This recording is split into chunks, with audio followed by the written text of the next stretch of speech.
Good morning.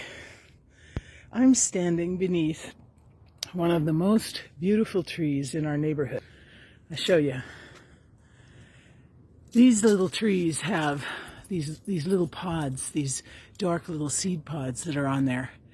And the leaves on this tree, this particular type of tree, and I think it's a crabapple, change this way every year. So that you have the glory, the beauty of the green leaves, as well as the yellow leaves. And then way up at the top, you can start to see the red ones. So here, I'm going to give you a perspective. Step away from it. And you can see what I'm talking about. This is extraordinary. On one tree, you have all of the excitement of fall. You have the subtle changes, and then you have the vibrant, explosive color. And if the sun were catching this tree right now, oh my gosh, we would not be able to keep talking.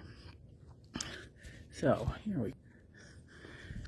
What this tree reminds me of, and what a lot of fall reminds me of, is that we think we know ourselves so well. We get to a point in our life where we have a routine way of thinking and acting, certain ways that we behave that are predictable, and we come to experiences of fall, of nature, and we begin to wonder, are we completely separated from what's happening in creation?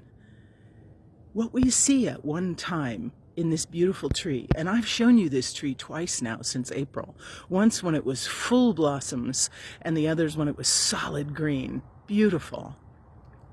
But you look at this tree and you'd say, oh, that's not all there is to it.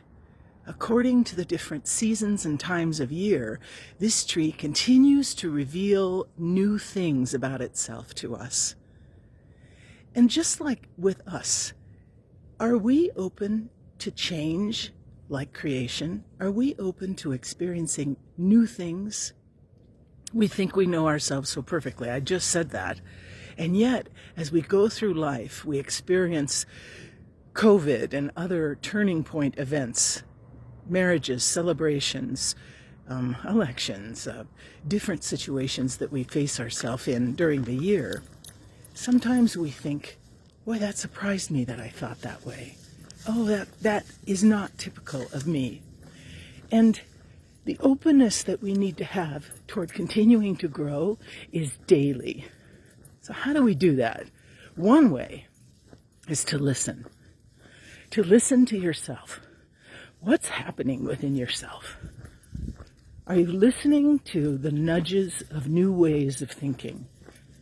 Are you listening to the little insights that you have, that perhaps your perspective is not as it was even a year ago? You listen to others. You don't have to agree with everything they say. You don't have to buy into what their different perspective is.